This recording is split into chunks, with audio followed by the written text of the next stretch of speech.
Hi guys, let me know if you can hear me and the connection is good. I'm excited. This is day 2 of the homestead kickoff. There's so much going on. My head is spinning. So once in a while I'm going to look at my notes so I don't forget some of the amazing things I don't want to forget to tell you. There are 3 things I want to quickly go through, and then we are going to dive in to why, hi guys, hello, why everybody is hopping on.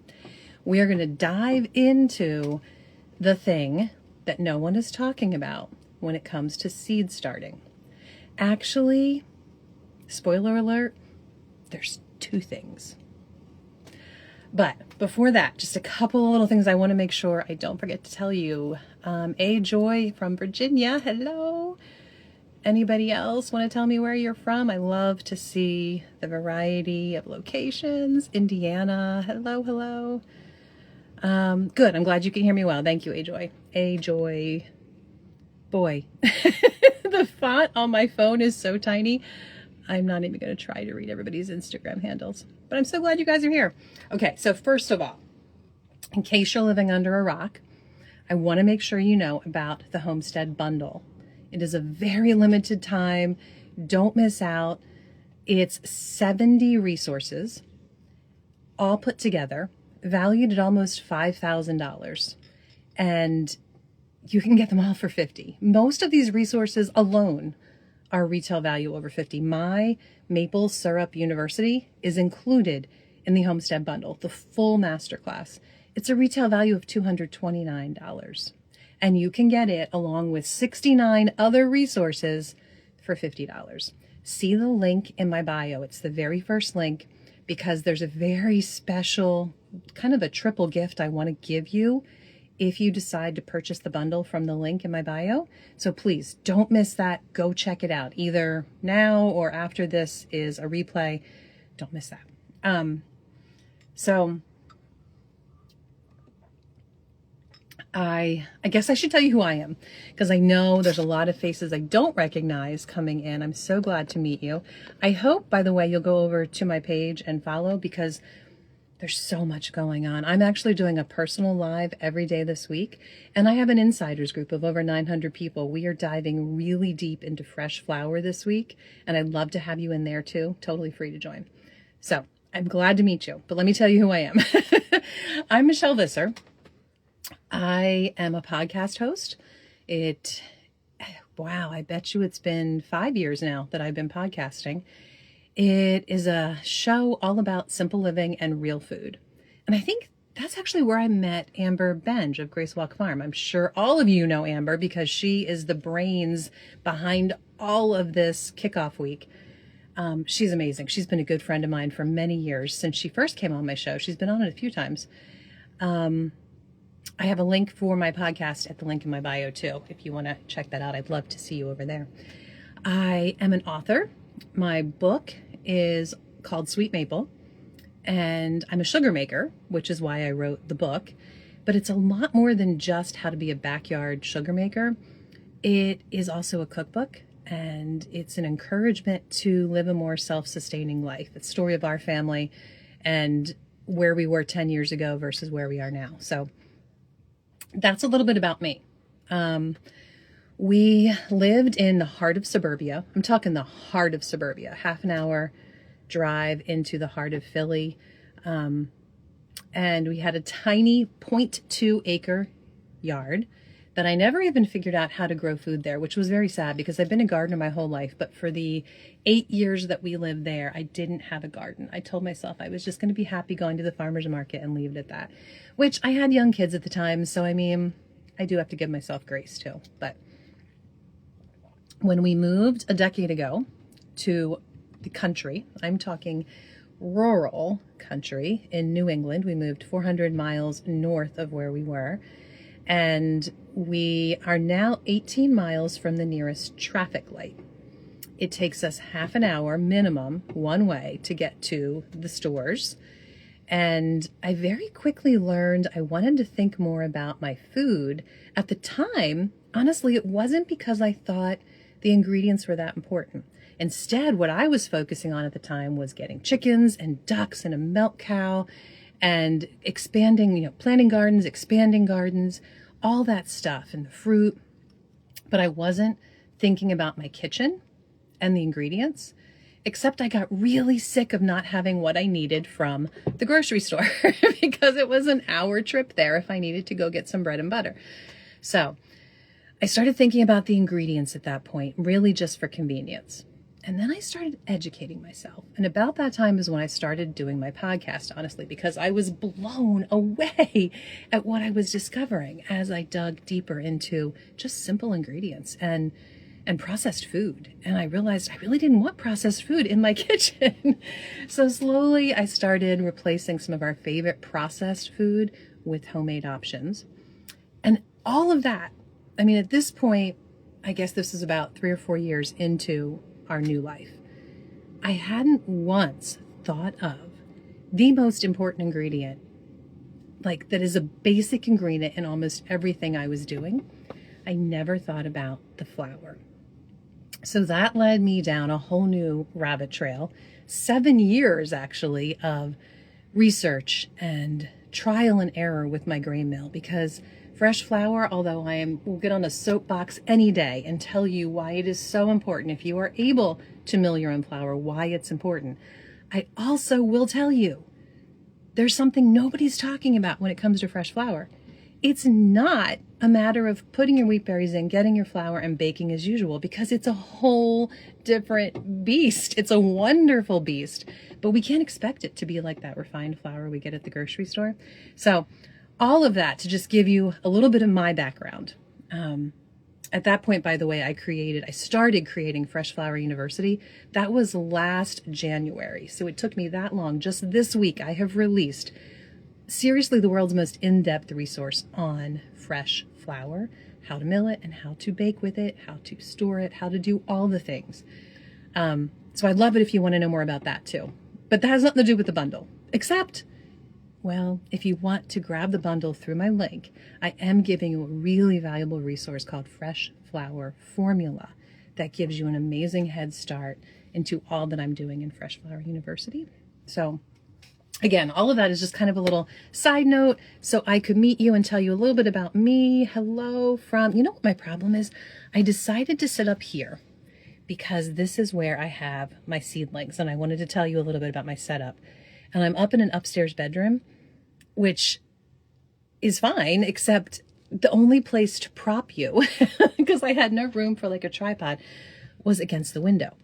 So the light from the window, which thank the Lord, it is a beautiful blue sky, sunny day. We get very few of those here in New England in the winter. Unfortunately, it's also extremely windy. In fact, I wonder, let me know, guys, can you hear the wind? Is that keeping you from hearing me? Because it is very windy outside and you are literally propped up against the window. Baton Rouge, Louisiana, welcome. So what's amazing, Mama? What did I say that was amazing? I didn't know I said anything amazing yet. Maybe how far I live from a grocery store. Maybe that's it. Hi from Canada. Hello. Okay. Let me know, though, if you can hear me with the wind, because I will try and figure out a different situation. Oh, good. You can hear me fine. Thank you very much. Oh, good. Oh, somebody can't hear the wind. Good, good, good. I'm glad, because I can hear it so loudly. So I was sad because originally I was going to start this live in my sugar bush. Actually, while I was out there, I got some of my maple sap. I collected this directly from the bucket, directly from the tree. By the way, trees are amazing natural filters. And this tastes just like cool, refreshing water. It's naturally cold coming out of the tree too, so there's no ice. But it has just a little bit of sweetness, a little bit of wonderful maple sweetness. I can't describe it beyond that, except to tell you it's absolutely delicious. This is only about 2% sugar when it comes out of the tree. You have to boil it until it's 66% sugar. So it's definitely very far from maple syrup, but it's an absolutely delicious drink, loaded with antioxidants. In fact, it's really kind of cool. I'll try to make this quick because I know this isn't what you came for, but some of the antioxidants and nutrients you find in sap don't exist in syrup. And then once you boil it, a lot of them remain, but then you get whole new ones too. Chemistry is an amazing thing that I never understood in high school. I won't lie. And actually, I changed my major in college when I realized the one I was in needed to take chemistry, because I'm not a chemistry person, so I'm not going to lie and act like I understand this. But when you boil the sap into syrup, what I can tell you is that brand new compounds are formed. It keeps some and it makes new ones as well. So one particular compound they've discovered in maple syrup, which actually doesn't exist in the sap, exists nowhere else in nature. It's called cubicol, and it's really like an amazing anti-inflammatory. So guys, you can put some maple syrup as your sweetener in something you're making today, and you can skip the ibuprofen. Not bad, right? Okay, but that was all a side note. I'm loving talking to you guys. Yeah, who knew, right? Can I grow and harvest maple sap in 7B? Actually, here's the really cool thing. You can harvest not just maple sap, but there are trees of at least 30 different varieties that grow in every single state of our nation, except for Hawaii. And Hawaii has a whole different thing. They have palm trees, and you can lance the bloom of the palm tree and collect sap to make syrup. People do it. It's delicious. It's how they make, what do they call it? I don't know. I won't get to that. But there's a tree in every single state of our nation that is tappable. And then the tricky part is the weather. It's true that if you live in the Maple Belt here in the north, you're going to have much better conditions. You're going to have 6 to 8 weeks of really great conditions. You're going to be able to collect a lot more sap. But it doesn't matter where you live in the world. I've even talked to people across the globe in not perfect weather conditions for collecting sap who can do it if you know the right things to look for in the weather. All of that is in Maple Syrup University. If you decide to get the bundle, again, go to the link in my bio. You'll have access to all of that information. It's really mind-blowing cool.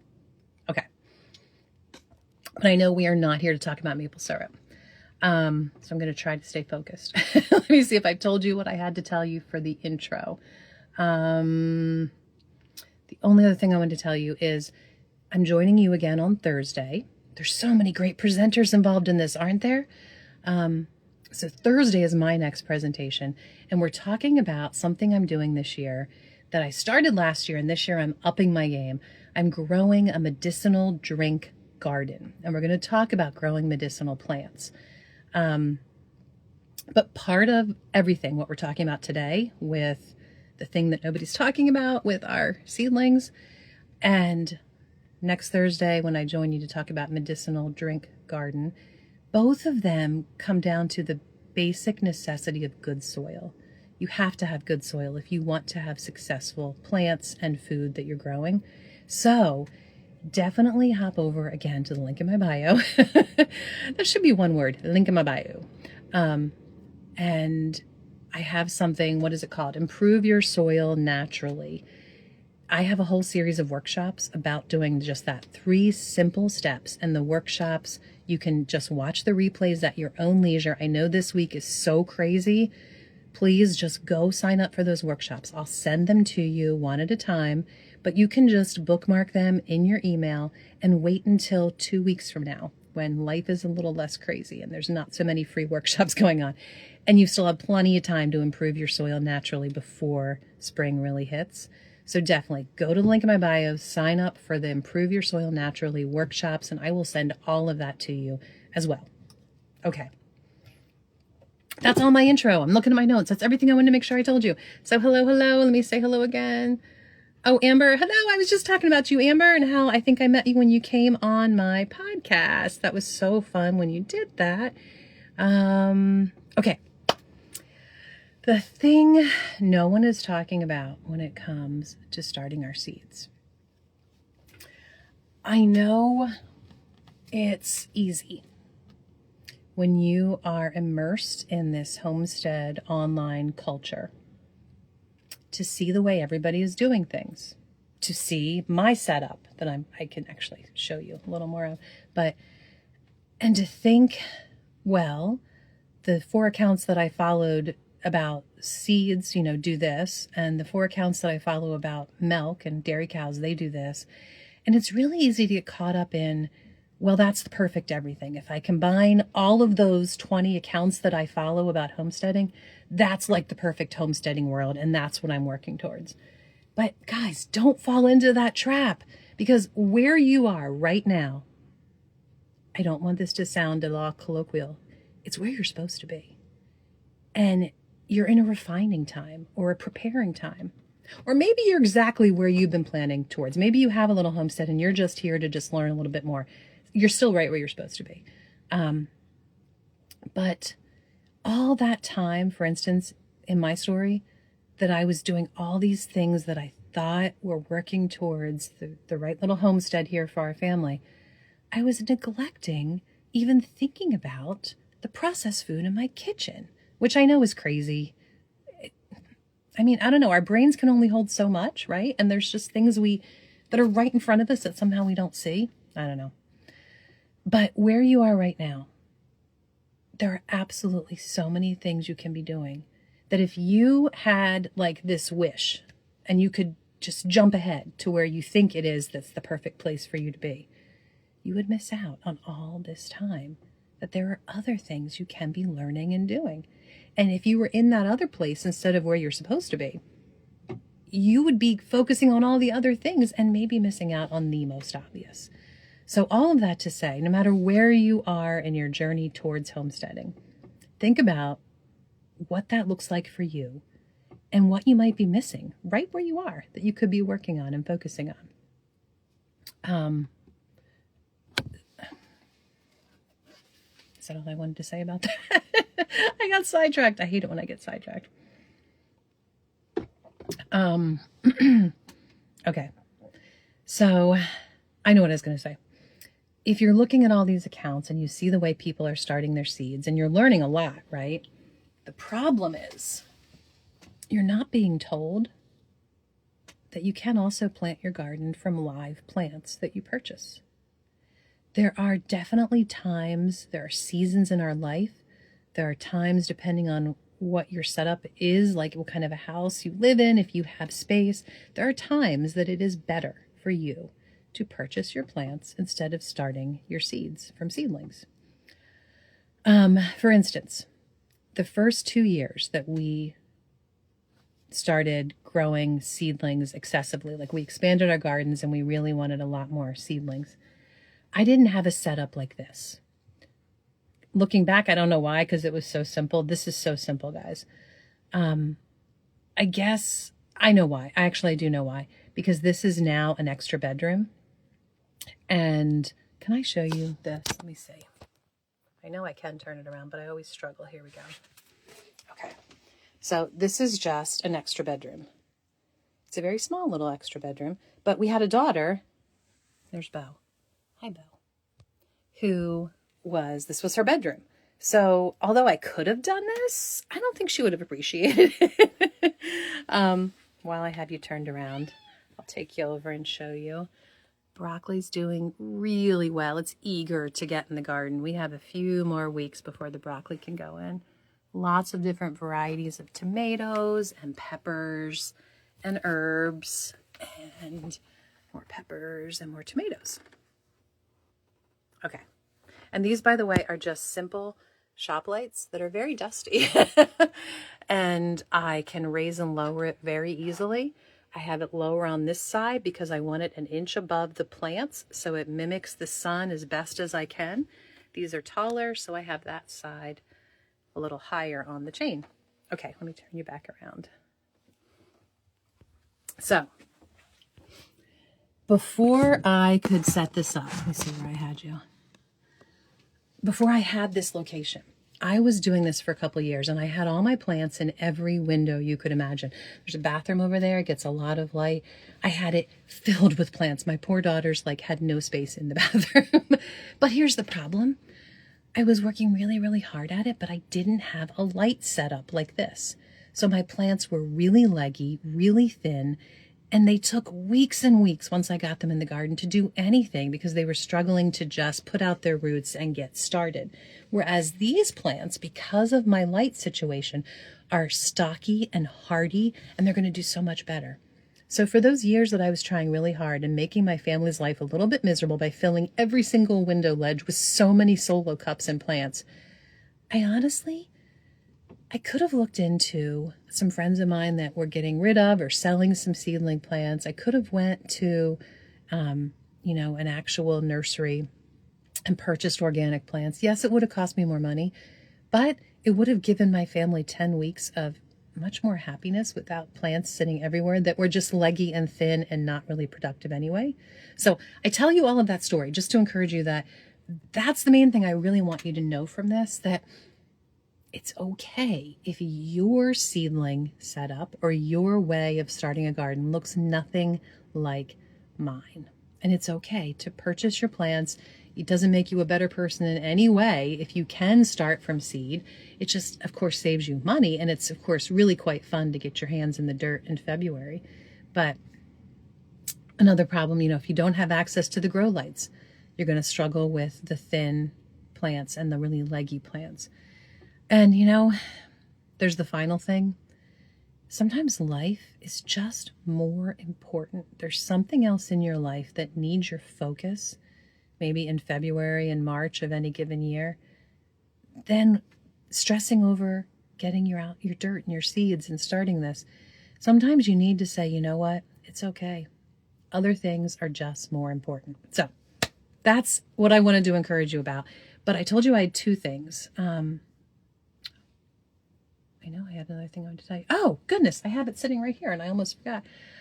Before I get into that, I wanted to tell you that there are plants also that are actually better if you direct sow them. For me, that is cucumbers and beans and squash. And all my leafy greens, lettuce and spinach. They just do better to direct sow. You don't need to worry about this. And then I, by the way, have two tips too that I don't want to forget to tell you. But the second thing that nobody's talking about when it comes to starting seeds is that you can sprout seeds all year long with this little bit of space. You don't need to have a setup like what's behind me. You don't need to have a garden. You can live in a city, in an apartment, and you can grow food all year round. This is my sprout tower, and I'll show you what's inside. Have you guys heard of sprouting? Somebody let me know. Is this something you've heard of? Do you sprout vegetables at home? Or is this something that's a new idea to you guys? Let me know. I do this all year round because I live in New England and I have a very short growing season. I cannot grow as much in my garden as I wish I could. So this is a wonderful way for me to grow my own food, like I said, all year round, right in my kitchen. When the snow is piling up outside, I have real food. So this is only day 2. These are my lentils. If you can see, they have started to sprout. The little tiny plant has started to germinate outside of it. And in about 2 to 3 more days, this is going to be ready to eat. Let me show you what else I have here. This level are my mung beans. They are a little bit more germinated. I don't know if you're going to be able to see that. There we go. And this, by the way, is the seed casing. This green part. You can remove it, and I think it does give you a little bit better of a taste. It's maybe, I don't want to say bitter, maybe slightly bitter if you leave the seed casing on. So that's what it looks like if you remove the seed casing. But if you're growing trays and trays of this, you don't want to worry about taking the seed casing off. These, by the way, can be eaten now. I might put some on my salad when we're done this live. I think I might have salad for lunch. I love these just for snacking. Really, just a really great, mindless, eat it anytime, good for you, really good for you snack. These are, let's see, I forget what I put. One is alfalfa and one is clover. Whoop. I am leaking water. The cat is at my feet going, what's going on? Getting a shower. Here's my alfalfa and my clover. I don't want to spill my water because the computer is sitting there. So there you go. So that's the other thing that I don't think people talk about enough, that you can sprout any vegetable at home. You don't need to have a fancy tray like that. You can use a mason jar. You can use a bowl. By the way, I have sprouting resources too. Guys, I've been writing about all this stuff ever since we started learning about it a decade ago. So I like have a resource for everything I talk about. You can go to my website, solely, SOULY, rested.com/sprout, SPROUT. And I have a whole workshop, resource telling you all about sprouts, answering all your questions, telling you how to get started. I can't recommend it enough because you have a powerhouse of nutrients in every sprout. So good for you. If you want to start with the most nutritious, like insane levels of nutrients, start with broccoli. I don't have any broccoli today, but that is a really great vegetable to sprout. Okay, the 2 tips I wanted to tell you. Oh, you know what? I also should tell you, you can do a similar thing like this with your seeds that you're going to plant in the ground. I do it for my popcorn and my corn specifically. Any seed that has a harder casing and it makes it a little harder for it to get started. If you have a short growing season like I do here in New Hampshire, then it's really great to give your seed a head start by sprouting. I don't use a setup like this when I'm doing it for the garden. You want to get a couple paper towels, get them nice and moist with warm water is what I'm trying to say. Wring them out so they're just slightly moist, not like dripping, and lay your seeds on top of one, place the other one on top of the seeds, and then put them inside of a Ziploc bag and mist them a couple times a day with a spray bottle. Take them out, mist them, put them back in. They say to keep them in a in a dry, dark place. Honestly, I leave mine on the kitchen counter because I don't want to forget to spray them a couple times a day. And I've never not had success, but maybe just the darkness of the paper towel is dark enough. Anyway, I start that about 8 to 10 days before I want to put my corn and my popcorn in the garden. And I just put a reel this morning, actually. If you go to my page and look at the reel, you can see what it looks like 8 or 10 days into it when the seed sprouts. You have a little tiny piece of the stalk of the corn coming up and a little tiny root coming down. So you want to put it in the ground the right way with the stalk up and the root down. And you have an 8 to 10 day head start on your corn, which is so important in a short growing season. Okay, now my 2 tips. I feel like I'm rambling so much, guys. I hope you are gaining a few things from this. Hello. Tell me where you're from, guys. Nobody recently have I seen where you're from. This is new to me, but I've eaten sprouts before. Okay, so you've heard of sprouts. You've bought some at the store, but you haven't grown them yourself. I've heard of sprouting, but I haven't tried. It says Mama Hayish. I've wanted to do this for a long time, but I'm intimidated because I kill things indoors. If you're talking about sprouts, Joy, don't be intimidated at all. I am not a very good houseplant person. I never have been. I have some, and thankfully the really hardy ones survive. I think I have a hair. Oh, here it is. But I'm not. If it's not a really hardy houseplant, it doesn't survive in my care. Sprouts are the easiest thing in the world. All you have to do is moisten them a couple times a day, and 3 to 5 days after you started them, you're ready to eat them. They're so good. So definitely go check out my free sprout resources, guys, because it's kind of a game changer, especially if you have trouble growing a garden. Okay, trying to see if anybody else had a question. I love sprouts in my sandwiches and salads. Yes, me too. I use them instead of lettuce. I really like alfalfa instead of lettuce. I'll just put a nice layer of these really thin, beautiful sprouts on my sandwich instead of lettuce. So good. I like them in soups too. And smoothies. They're such a powerhouse of nutrients to toss in smoothies. So good. Okay, on to my 2 tips.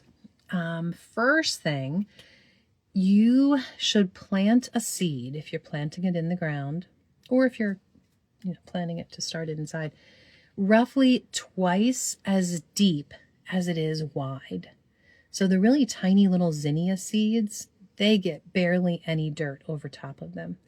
But a big bean seed, which is maybe about a quarter an inch long, should be at least half an inch deep in the ground. So that's just a really simple tip when you go to plant your seeds. Make them twice as deep as they are wide. And that's a very general rule. It's much better to have your seed packet in hand and see what it tells you, because some seeds are going to vary, but that's a nice general rule if you need to know that tip. And second of all, oh, I've already told you my second tip because I wasn't looking at my notes. I was just talking. My second tip is to get a head start on your seeds by starting the sprout process inside. You know, there is more I can tell you though, because there's two different things. You can soak and you can sprout your seeds. So soaking is like for the, I was just looking to see if there's something I've forgotten. Oh, I did want to tell you that I'm hoping next time, did I already tell you this? I think I told you this, for my medicinal drink workshop on Thursday at 10 a.m. I'm hoping to take you into the sugarbush. We'll see what the weather conditions are. Okay, I think I covered everything I had to and that I promised. Okay. So, that's that. Please, what I should have said right up front, if you're catching this as a replay, if you could please comment the word seed. I want to send you all this stuff we've talked about in just one simple list to make it easy for you. And I would love to include you in my schedule of all the lives I'm doing on my page, so you have the replays so you can watch them later. What are you doing, Bo? What are you doing? I think the cat wants to be in the live. Yeah, so comment the word seed and I'll get that all over to you. And everything we talked about, most of the things, you can find in the link in my bio too. I hope that you follow along for all the fun going on. And please, like I said in the beginning, join my insiders group if you'd like to know more about fresh flower, because we're talking a lot about it in the next week or two. Hello from Texas. Oh, some of you are already commenting seeds. Sorry, if you could come back as soon as this is a replay. As soon as I hit publish, I won't see your comments. I don't want you to think I forgot you. Hello from Utah. Hello from Maine. Hey, somebody else who can relate to a short growing season. Sprouts are awesome. I've never sprouted myself, says Forever Price. Well, hopefully, Forever Price, I have changed your mind on that. Not that they're awesome, because you already know that, but hopefully you'll give it a try growing your own. Okay, that's it, guys. Join me on Thursday. Join all the amazing workshops going on that Amber has put together. What a fun thing going on. Have a great rest of your day.